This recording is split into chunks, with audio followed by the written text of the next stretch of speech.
Hi everyone, welcome back to Webtech Tutorial. In today's video, I'm going to be showing you how to change your address in Plex. If you're looking for a way to change your location or your address on your Plex account, then the process is quite straightforward. Open your Plex application from your app drawer.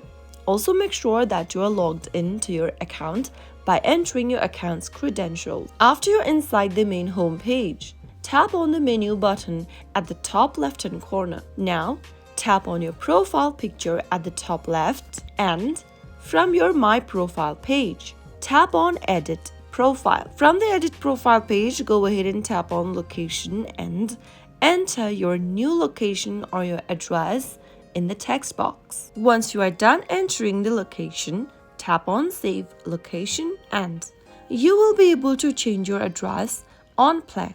So that's how easy it is.